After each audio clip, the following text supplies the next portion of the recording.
Hi friends, പുതിയൊരു വീഡിയോയിലേക്ക് എല്ലാവർക്കും സ്വാഗതം. അങ്ങനെ രാജേട്ടനും ജോസഫും കൂടിയിട്ട് ശ്രീനിസാറിനെ ചെന്ന് കാണാനേ.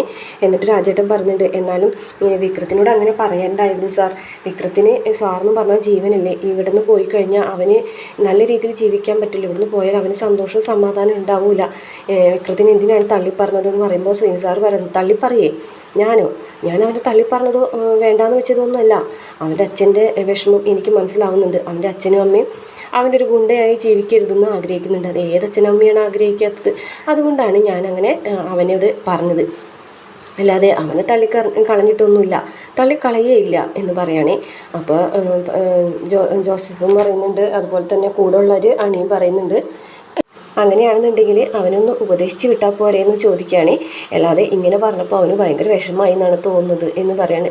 അതുപോലെ തന്നെ രാജേട്ടൻ പറയുന്നുണ്ട്, അല്ല സാറ് വേണമെന്നുണ്ടെങ്കിൽ അവനെ ഗുണ്ടാപ്പണിക്കും തല്ലുകൊള്ളിത്തരത്തിനും ഒക്കെ പറഞ്ഞയക്കാതിരുന്നാൽ മതി, പക്ഷെ സാറിൻ്റെ കൂടെ തന്നെ നിർത്തണം എന്ന് പറയുന്നുണ്ട്. അപ്പോൾ ശ്രീനിസ് സാറ് പറയുന്നുണ്ട്, അവനെ ഞാൻ തള്ളിക്കളഞ്ഞിട്ടില്ല, തള്ളിക്കളയേയില്ല, അവനെൻ്റെ കൂടെ തന്നെ ഉണ്ടാവും. പക്ഷേ അവന് സന്തോഷമായിട്ട് ജീവിക്കാൻ വേണ്ടിയിട്ടാണ് ഇപ്പോൾ ഞാൻ അങ്ങനെയൊക്കെ പറഞ്ഞത് എന്ന് പറയുന്നുണ്ട്. എന്നിട്ട് പിന്നീട് കാണിക്കുന്നത് രാജേട്ടൻ വിക്രത്തിനോട് പറയുകയാണ്, കേട്ടില്ലേ, ഞാൻ പറഞ്ഞതൊക്കെ നിൻ്റെ സന്തോഷത്തിന് വേണ്ടിയിട്ടാണ് ശ്രീനിസ് സാർ ഇങ്ങനെയൊക്കെ പറഞ്ഞത്, നീ നന്നാവാൻ വേണ്ടിയിട്ട്, അല്ലാതെ വേറെ നിന്നോട് ദേഷ്യം വെറുപ്പൊന്നും വിചാരിച്ചിട്ടല്ല. അപ്പോൾ ജോസഫ് പറയാം, അതെ ശ്രീനിസ് സാർ അങ്ങനെ പറഞ്ഞെന്ന് വിചാരിച്ചിട്ട് നീ അവിടേക്ക് പോകാതിരിക്കാനൊന്നും വേണ്ട, നീ സാധാരണ ചെല്ലുന്നത് പോലെ അങ്ങോട്ട് പോയിക്കോ എന്ന് പറയട്ടോ. അപ്പോൾ വിക്രം പറയും, അല്ലാതെ പിന്നെ ഞാൻ പോകും, ഞാനങ്ങനെ പറഞ്ഞെന്ന് വിചാരിച്ചിട്ട് പോകാതൊന്നും ഇരിക്കില്ല, ഞാൻ ശ്രീനിസ് സാറിൻ്റെ അടുത്തേക്ക് പോകും എന്ന് പറയുകയാണ്. അതാണ് വേണ്ടത് എന്ന് പറയാണ് കേട്ടോ. അപ്പോഴേക്കും പെട്ടെന്ന് പറയും, ആഹാ ഇതേ വരുന്നുണ്ടല്ലോ അടുത്ത മാരണം, നിൻ്റെ സമയം ബെസ്റ്റ് സമയമാണ്, ഇതേ വരുന്നുണ്ട് എന്ന് പറയാണ് കേട്ടോ. അപ്പോൾ രാധയാണ് വരുന്നത്. രാധ ഇങ്ങനെ ദേഷ്യത്തോട് കൂടിയിട്ട് വരികയാണ്. എന്തായാലും നിങ്ങൾ രണ്ടുപേരും സംസാരിക്കും, ഞങ്ങൾ അങ്ങോട്ട് മാറിക്കാന്ന് പറഞ്ഞിട്ട് അവരവിടെ നിന്ന് പോവുകയാണ്. അന്നേരം രാധനെ കാണുമ്പോൾ തന്നെ വിക്രം എഴുന്നേറ്റ് പോകാൻ പോകുമ്പോൾ, എവിടേക്കാണ് പോകുന്നത്, അവിടെ നിൽക്ക് എന്ന് പറയാണ്. അപ്പോൾ വിക്രം അവിടെ നിൽക്കും കേട്ടോ. എന്തൊക്കെയായിരുന്നു അഭിനയം, എൻ്റെ മുന്നിൽ അഭിനയിക്കുകയായിരുന്നു, കുറേ നാടകങ്ങളൊക്കെ കഴിഞ്ഞെന്ന് ഞാൻ അറിഞ്ഞല്ലോ അച്ഛമ്മരെ കെയർ ഓഫിൽ. അമ്പലത്തിൽ പോക്ക്, തറവാട്ടിൽ പോക്ക്, മാലയിടൽ, അങ്ങനെയൊക്കെ പറഞ്ഞിട്ട് ഉമാമഹേശ്വരി ക്ഷേത്രത്തിൽ പോക്ക്, എന്തൊക്കെ കോലാഹലങ്ങളാണ് കഴിഞ്ഞത് എന്ന് പറയാൻ കേട്ടോ. അപ്പോൾ വിക്രം പറഞ്ഞിട്ടുണ്ട്, അതിനെക്കുറിച്ചൊന്നും ഞാൻ വിശദീകരിക്കേണ്ട കാര്യമില്ലല്ലോ, എൻ്റെ വീട്ടിലുള്ള ആൾ തന്നെ നിന്നെ വിളിച്ച് പറയുന്നില്ല അത് എന്ന് പറയട്ടോ. അപ്പോൾ നന്ദിനിയാണ് കേട്ടോ വിക്രം ഉദ്ദേശിക്കുന്നത്.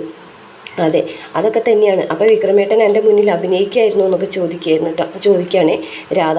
എടി രാധേ, നിന്നോട് ഞാൻ പലതവണ പറഞ്ഞിട്ടുള്ളതല്ലേ, നീ വിചാരിക്കുന്ന രീതിയിലുള്ള ചിന്തകളൊന്നും എനിക്ക് നിന്നോടില്ലാന്ന് എത്ര തവണ പറഞ്ഞിട്ടുണ്ട് നിന്നോട് എന്ന് ചോദിക്കാനുണ്ടോ. അങ്ങനെയാണെന്നുണ്ടെങ്കിൽ വിക്രത്തിനോട് രാധ ചോദിക്കുകയാണേ, വേദയും വിക്രമേട്ടൻ തമ്മിൽ പ്രേമാണോ എന്ന് ചോദിക്കുകയാണേ. അപ്പോൾ വിക്രമാണെന്നുണ്ടെങ്കിൽ രാധരമ്മ ഒരു ദിവസം വഴിയിൽ തടഞ്ഞു നിർത്തി പറഞ്ഞ കാര്യങ്ങൾ ഓർക്കുകയാണേ. മോനെ വിക്രം, എനിക്കറിയാം നിൻ്റെ മനസ്സിൽ അവളില്ല എന്നുള്ള കാര്യം, പക്ഷെ അത് അവൾക്ക് ബോധ്യപ്പെടുന്നില്ല.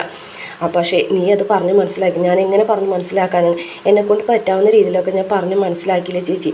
അങ്ങനെ പോരാ, അതുപോരാ, നീയും വേദയും തമ്മിൽ ജീവിതം തുടങ്ങിയെന്ന് അവൾ വിശ്വസിക്കണം. ഇപ്പോഴും അവൾ വിചാരിച്ചിരിക്കുന്നത് നിങ്ങൾ തമ്മിലുള്ള കല്യാണം ശരിക്കുള്ളൊരു കല്യാണം അല്ലാന്ന് ആണ് അവൾ വിചാരിച്ചിരിക്കുന്നത്. അതുകൊണ്ടാണ് ഇപ്പോഴും അവൾ നിൻ്റെ കൂടെ നിന്നെ ചിന്തിച്ചിരിക്കുന്നത്.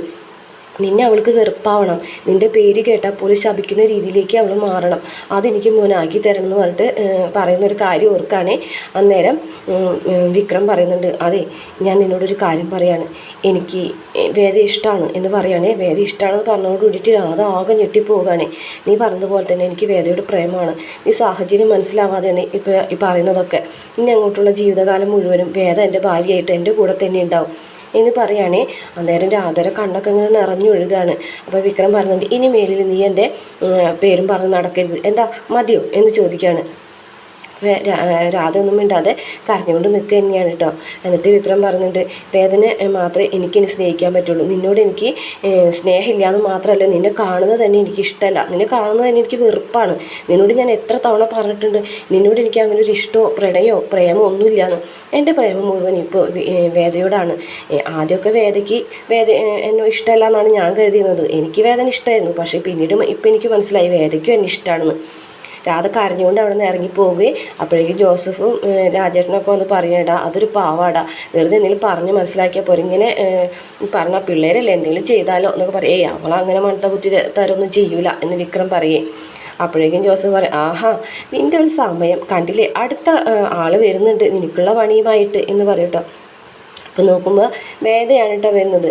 അപ്പോൾ വേദന കാണുമ്പോൾ എന്താ മോളെ എന്ന് ചോദിക്കുന്നുണ്ട് കേട്ടോ രാജേട്ടൻ. അപ്പോൾ പറയുന്നുണ്ട്, അതെ ഇവിടുത്തെ അന്തരീക്ഷം കണ്ടിട്ട് ഇത്തിരി കോലാഹലം നിറഞ്ഞതും കലുഷിതമാണെന്നൊക്കെ തോന്നുന്നുണ്ടല്ലോ എന്ന് പറയാണ്. ഇപ്പം തന്നെ ഞാൻ അവിടെ നിന്ന് ഇങ്ങോട്ട് വരുമ്പോഴേ വിക്രം രാധ എന്ന് എഴുതിയൊരു ഓട്ടോ ചീറി പാഞ്ഞു പോകുന്നത് കണ്ടു. അപ്പോൾ രാജേട്ടൻ ചോദിക്കും, മോളെ കണ്ടോ രാധ? എന്നെ കണ്ടില്ല, എന്നെ കണ്ടിരുന്നെങ്കിലേ ആ പോക്ക് കണ്ട എന്നെ ഇടിച്ച് തെറിപ്പിച്ചിട്ടേ പോകുള്ളൂ, ആ മാതിരി പോക്കാണ് പോയത് എന്ന് പറയും. മോളെന്താ വന്ന് ചോദിക്കും. അതുപോലെ തന്നെ വിക്രം ചോദിക്കും, നീ എന്താടി ഇവിടെ എന്ന് ചോദിക്കും. അതെ വർക്ക്ഷോപ്പിൽ ഇരുന്ന് പണിയെടുത്ത് ക്ഷീണിച്ച് വിശന്ന് വലഞ്ഞിരിക്കുന്ന വിക്രമേട്ടന് കുറച്ച് ഭക്ഷണമായിട്ട് വന്നതാണ്. അല്ല രാജേട്ടാ, നിങ്ങളുടെ വർക്ക്ഷോപ്പിൽ ലഞ്ച് ബ്രേക്ക് ഒന്നുമില്ലേ? 1 മണിയാവാറായാലോ, ഭക്ഷണമൊന്നും കഴിക്കുന്നില്ലേ? ഞങ്ങൾ ഭക്ഷണം കഴിക്കാൻ പോകണം മോളെ എന്ന് പറയുകയാണേ. അപ്പോൾ ജോസഫിനോട് പറയും, ഒരു ഇല വെട്ടിക്കൊണ്ട് തരുമോ ജോസഫെ? അതിനെന്താ വെട്ടിക്കൊണ്ട് തരാമല്ലോ എന്ന് പറഞ്ഞിട്ട് അതിന് ശേഷം വിക്രമിനെ കളിയാക്കിയിട്ട് അയില വറുത്തതുണ്ട്, കരിമീൻ പൊരിച്ചത് എന്നൊക്കെ പാട്ടൊക്കെ പാടി ഡാൻസ് കളിക്കുന്നത്. എടാ നിൻ്റെ കൈ ഞാൻ വെട്ടും, മര്യാദയ്ക്ക് പൊക്കോന്ന് പറയുമ്പോഴേക്കും അവരൊക്കെ പോകും ഭക്ഷണം കഴിക്കാനായിട്ട്. അതിനുശേഷം വേദ ഭക്ഷണം വിളമ്പാണ്. വിളമ്പുമ്പോൾ വേദയും പാട്ട് പാടുന്നുണ്ട് കേട്ടോ. അയില വറുത്തതുണ്ട്, കരിമീൻ പൊരിച്ചതുണ്ട് എന്നൊക്കെ പറഞ്ഞിട്ട് ഭക്ഷണം വിളമ്പി കൊടുക്കുകയാണ്. ഈ സമയത്ത് പെട്ടെന്ന് തന്നെ വിക്രം ഭക്ഷണം തട്ടി തെറിപ്പിക്കുകയാണ്. അതൊരിക്കലും വേദ പ്രതീക്ഷിക്കുന്നില്ല കേട്ടോ. വേദ ചെന്നിട്ട് ആയ ഭക്ഷണമൊക്കെ വാരി പെറുക്കാണ്. എന്നിട്ട് പറയുന്നുണ്ട്, നിങ്ങൾ ഈ ചെയ്തത് എത്രമാത്രം വലിയ തെറ്റാണെന്ന് നിങ്ങൾക്ക് ഇപ്പോൾ ബോധ്യപ്പെടില്ല. ഈ അരിമണി ഉണ്ടാക്കാനായിട്ട് നിങ്ങളുടെ അച്ഛൻ എത്രമാത്രം കഷ്ടപ്പെട്ടിട്ടുണ്ടെന്ന് അറിയാം. അതെങ്ങനെയാണ് കഷ്ടപ്പാടിൻ്റെ വില നിങ്ങൾക്കറിയോ? ഒരു ദിവസം ചാക്ക് ചുമന്നപ്പോഴേക്കും നിങ്ങൾ ആകെ വെട്ടി വിയർത്ത് ആകെ വയ്യാതായില്ലേ? അപ്പോൾ പിന്നെ നിങ്ങൾക്ക് എങ്ങനെയാണ് ഇതിൻ്റെ വിലയൊക്കെ അറിയുക? അതിൻ്റെ വില അറിയണമെന്നുണ്ടെങ്കിൽ അധ്വാനിക്കണം. നിങ്ങൾക്കും കൂടി വേണ്ടിയിട്ടാണ് നിങ്ങളുടെ അമ്മ ഈ ചോറ് വെച്ചുണ്ടാക്കിയത്. ആയിരക്കണക്കിന് ആളുകൾ പട്ടിണി എടുക്കുന്ന ഈ നാട്ടിലാണ് നിങ്ങൾ ഇങ്ങനത്തെ ഒരു ചെയ്തത്. ഇനി എന്നും ഭക്ഷണത്തിന് മുന്നിൽ വന്നിരിക്കുമ്പോൾ ഈ മണ്ണ് പുരണ്ട ചോറ് നിങ്ങളുടെ ഓർമ്മയിലുണ്ടാവണം എന്ന് പറയുകയാണേ. എന്നിട്ട് ആ പാത്രത്തിലേക്ക് ചോറൊക്കെ എടുത്ത് വയ്ക്കണമ്പോൾ വിക്രത്തിന് ആകെ സങ്കടമാവണം കേട്ടോ. വേദയ്ക്ക് എന്ന് വെച്ചാൽ കണ്ണൊക്കെ നിറയുന്നുണ്ട്.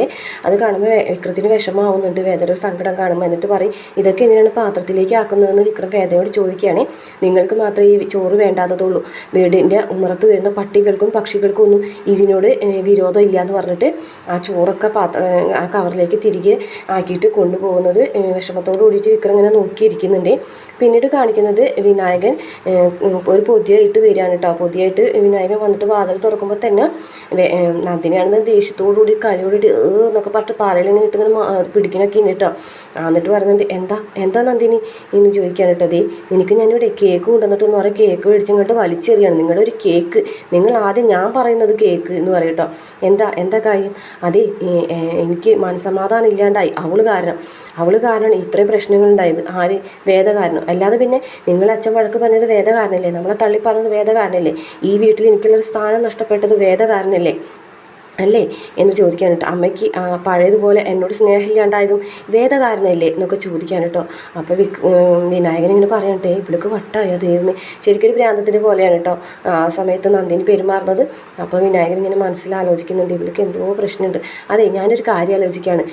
ആദ്യം കുതിരവട്ടത്തേക്ക് പോകണോ അതോ വേറെ എവിടെയെങ്കിലും പോകണോ എന്നൊക്കെ ചോദിക്കണം. കുതിരവട്ടത്തേക്കോ? ഞാൻ ഇത്ര വിഷമിച്ചിരിക്കുമ്പോൾ നിങ്ങൾ ടൂർ പോകാൻ പോകണം? ടൂർ എല്ലടി, മരപ്പോത്തെ ഇവളോട് എങ്ങനെ പറഞ്ഞ് മനസ്സിലാക്കാം? ഞാനൊരു കാര്യം പറയട്ടെ, അതെ ഒരാളോടുള്ള ദേഷ്യം മനസ്സിൽ വെച്ച് കുറിപ്പിച്ചാലേ ആദ്യത്തെ കാര്യം എന്ന് പറയുന്നത് ഇങ്ങനെ ഭ്രാന്തെടുത്ത പോലെ നടക്കും. സെക്കൻഡ് സ്റ്റേജ് എന്ന് പറയുന്നത് ഇതുപോലെ എന്തെങ്കിലുമൊക്കെ അലറി വിളിച്ച് പറഞ്ഞുകൊണ്ടിരിക്കും. തേർഡ് സ്റ്റേജ് എന്ന് പറഞ്ഞാൽ മുടി അഴിച്ചിട്ട് ഈ വീടിന് മുഴുവനും പാഞ്ഞ് നടക്കും എന്ന് ഓർമ്മയുണ്ടോ എനിക്കെന്ന് പറയുന്നത് കാണിച്ചുകൊണ്ടാണ് ഇന്നത്തെ എപ്പിസോഡ് അവസാനിക്കുന്നത്. വീഡിയോ ഇഷ്ടപ്പെട്ട മറക്കാതെ നമ്മുടെ ചാനലൊന്ന് സബ്സ്ക്രൈബ് ചെയ്ത് സപ്പോർട്ട് ചെയ്യണം കേട്ടോ.